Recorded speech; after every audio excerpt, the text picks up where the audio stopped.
Welcome to UNCDF and IDEB's course on inclusive digital transformation for the achievement of the Sustainable Development Goals and the African Union's Agenda 2063.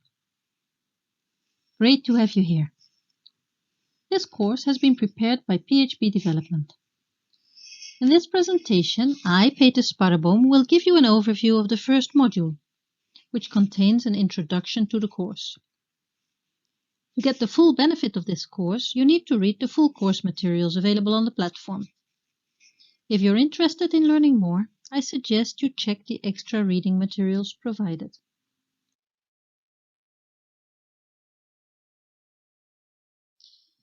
African economies are in a process of accelerated digital transformation. Digital transformation comes with enormous opportunities, but the challenges are equally enormous.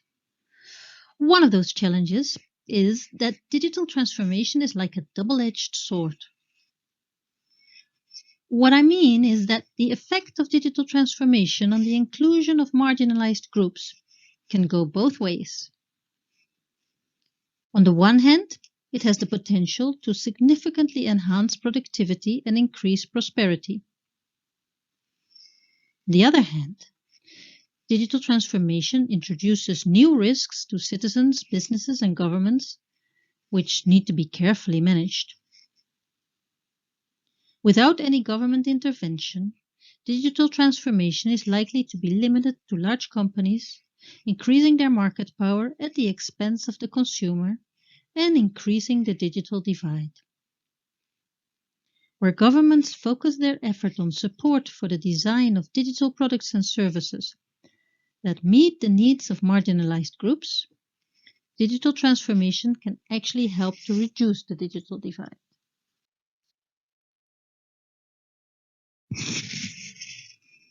In this module, we propose a set of definitions that will be used throughout. It's important to be aware that there is no global agreement on the definition of these terms.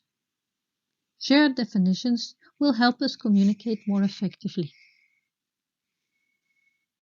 We define digitization as the process of converting information from analog into digital form. By itself, it does not change the business model.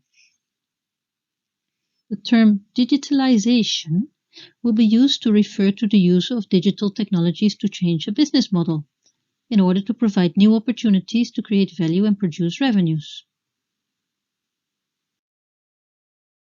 We define digital transformation as the development and implementation of an overall digitalization strategy of a company or a country, which includes organizational, behavioral, as well as cultural change. Finally, the term digital economy will be used to refer to the output from public, private, personal, and social activities and transactions that use digital technology to improve productivity, create wealth, and enhance quality of life. The rest of the definitions can be found in the course material, which I encourage you to read. While you do not need to learn the definitions by heart, the quizzes that are part of this course do require you to be able to recognize these definitions.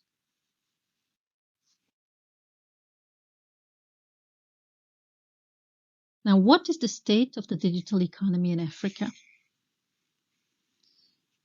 In Africa, the mobile revolution has allowed many countries to leapfrog several stages in their development, and it is continuing to reshape the economy and society. To give an idea of the state of the digital economy, we provide some figures. Please note that unfortunately, we do not have separate figures for North Africa. In 2018, the mobile industry generated 8.6% of GDP in sub-Saharan Africa and 4.5% of GDP in MENA. A contribution that amounted to over $144 billion in sub-Saharan Africa and $191 billion in MENA, respectively. By 2023, mobile's contribution is expected to reach almost $185 billion in sub-Saharan Africa and 220 billion in the Middle East and North Africa, as countries increasingly benefit from the improvements in productivity and efficiency brought about by the increased take-up of mobile services.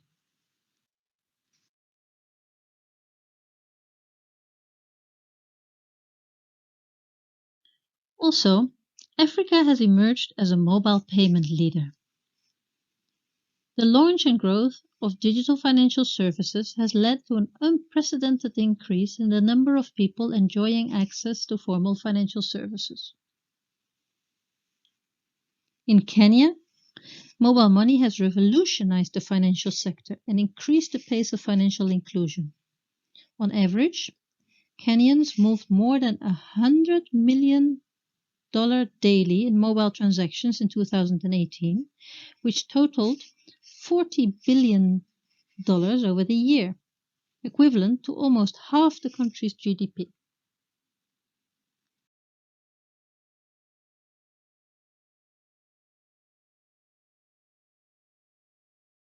The African Union offers a useful framework for planning and implementing digital transformation.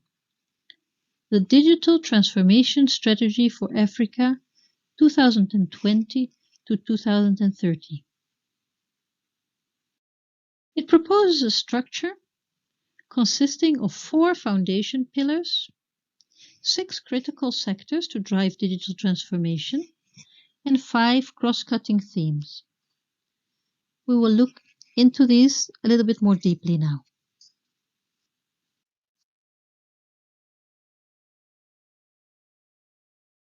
The foundation pillars are the key levers for accelerating progress towards a digital economy. An enabling environment creates conditions for the digital economy to flourish, create jobs, and provide quality services to citizens. It is essential for the development of the digital economy that the public and private sector invest in the necessary digital infrastructure, including payment systems. The digital economy requires an ecosystem that fosters private initiative and that provides technical and financial support to those willing to innovate. And not the least, for the digital economy to work, people need to develop basic, intermediate, and advanced digital skills.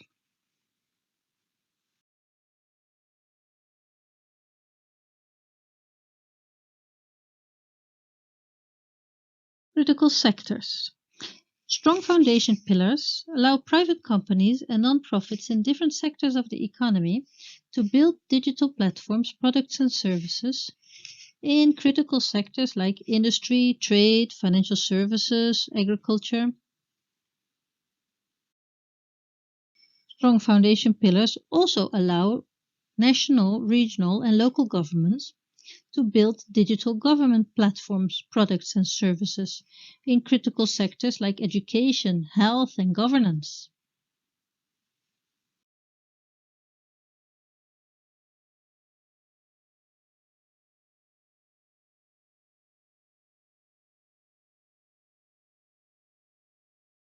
A number of themes are relevant for all sectors of the digital economy.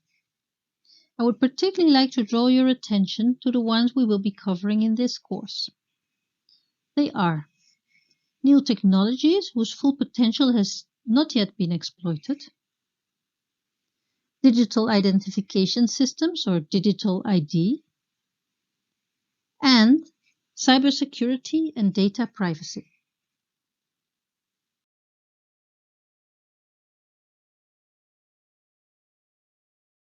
This course is organized around the 4 foundation pillars as well as some critical sectors and cross-cutting themes or issues from the African Union strategy. In the first half of this course, we will focus on the foundation pillars. Module 2 will cover the foundation pillar of the enabling environment. Module 3 will cover the foundation pillar of digital infrastructure. Module 4 will cover the foundation pillar of digital innovation, and Module 5 will cover the foundation pillar of digital skills.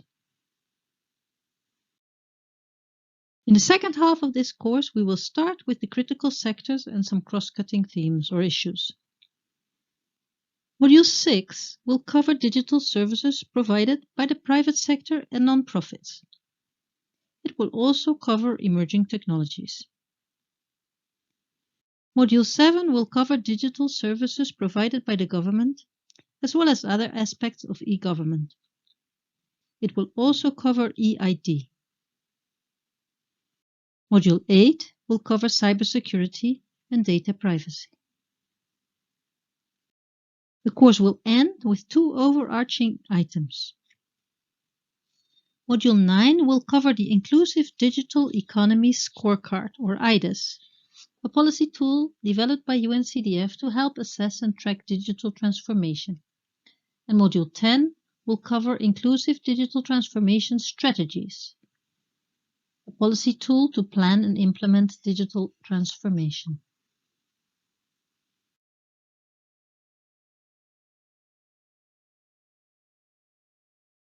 The diagram on this slide describes the different steps in a country's digital transformation journey.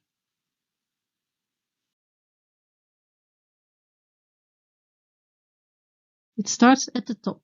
When governments wish to embark on a systematic, inclusive digital transformation journey, it is a good idea to start with a thorough analysis or diagnostic. Based on this, government officials can identify opportunities as well as the key market constraints hindering the development of an inclusive digital economy and set the right priorities to foster a digital economy that leaves no one behind. The next step in the journey is the development of a National Inclusive Digital Transformation Strategy, or IDTS. An inclusive DTS should be accompanied by a roadmap that sets out detailed actions, clear targets and deadlines, and the lead institutions responsible for implementation. A national inclusive DTS needs to be translated into laws and regulations that the government needs to develop and enforce, as well as fiscal policies in support of inclusive digital transformation.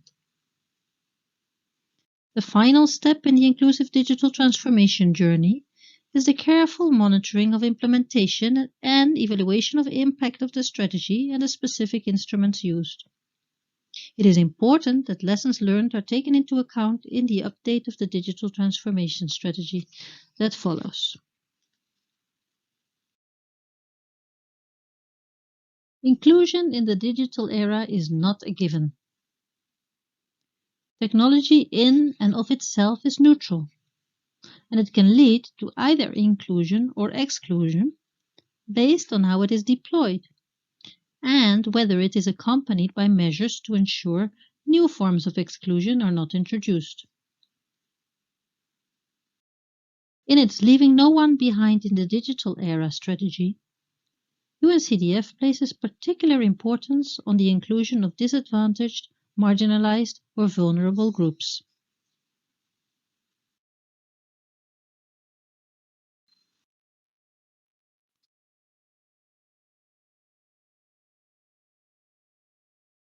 Policymakers and government officials in Africa may wish to seek inspiration from a number of recent international developments. For example, in March 2018, the African Union presented its member countries with the African Continental Free Trade Agreement for signature, and trade under the agreement started on the 1st of January 2021. Also, in February 2020, the African Union published the Digital Transformation Strategy for Africa 2020-2030. And this course is part of UNCDF's commitment to support the implementation of this strategy.